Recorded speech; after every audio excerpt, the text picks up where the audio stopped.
Hi, my name's Danny Hickling and I'm one of the business partners from littlegemsrockshop.co.uk and Little Gems in Cromer, and I'd like to show you the difference today between amber and carnelian. So I'm just going to show you a couple of examples. Now the reason I'm showing you the differences between amber and carnelian is because on the Norfolk and Suffolk beaches both minerals do occur, and there's often a lot of confusion between these two and also flints as well. On the left hand side here I've got a piece of amber, and you can see as I tilt it, this is the side I'm showing here is the rough side, which is, if you're lucky enough to find amber, an example of how it would look. Don't know if you can kind of see the glistening to the right hand side, and these glistens are caused by chips on the amber, little fractures which are called conchoidal fractures, which are essentially the same as the chips you'll get on flint. So they're slightly curved and eggshell like. So as you can see, amber on the outside tends to be quite dull. It's been buffed up slightly to show a slight luster here, but where it breaks it's got quite a brilliant luster. Now this is a fractured side of a piece of amber. You're not likely to get a large fractured side like this, because after time of course this fracturing is soon worn smooth by the sand to this more kind of opaque look here. So you can see this is kind of quite a buttery colour, but you can get clearer specimens as well of amber, and up towards the edge here it's a little bit clearer. Now the easier way to tell the difference between this and the specimen which I've got on the right hand side, the carnelian, is the carnelian I've got an example here that is slightly red, but you can actually get a red amber too.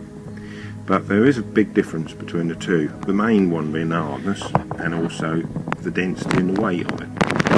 The specimen on the right, and of course I can't show you this very well, is very light.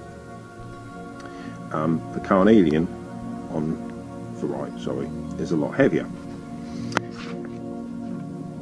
The amber is actually so light, you often probably heard that it will float in salt water, and it does, but it has to be quite a concentrated salt water.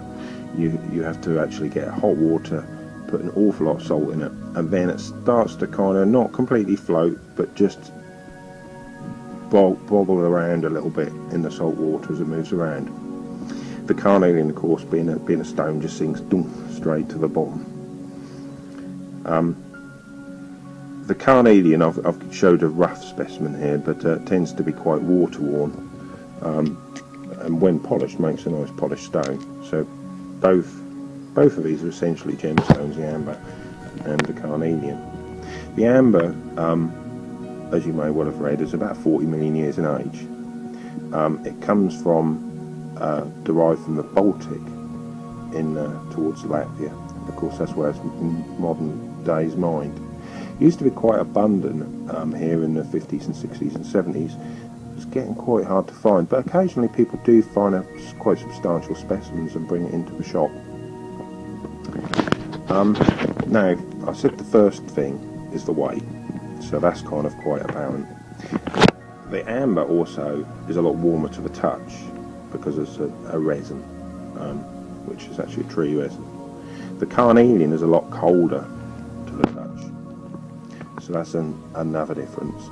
The easiest difference of all is the carnelian will not scratch with a penknife. Be careful with your fingers though, but the amber does. Another difference is if you actually tap amber together, it's got very dull sound. Don't know if you can hear that. And the flint is a very sharp, stony sound. So that's several differences. You've got the weight. To some degree you've got the colour, but the colour can range from buttery through to red, so that's not the biggest clue. You've got the touch, the tactile nature of it, the fact that it feels warmer to the touch, and it audibly sounds different. But it also, the amber, you can scratch with a penknife. That's a real big indicator. Carnelian, you just can't. Anyway, I hope that's helped a little bit.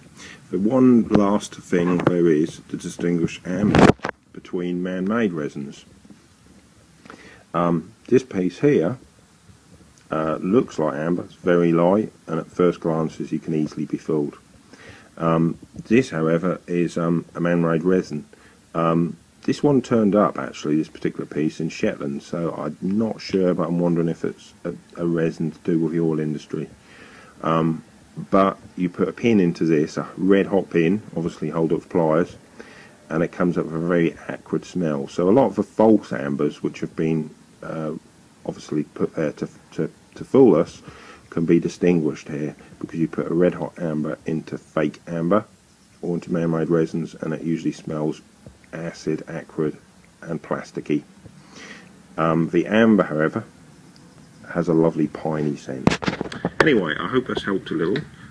If you want to see any of these specimens, of course, we've got a shop in 2A Mount Street, Cromer, and our website is littlegemsrockshop.co.uk.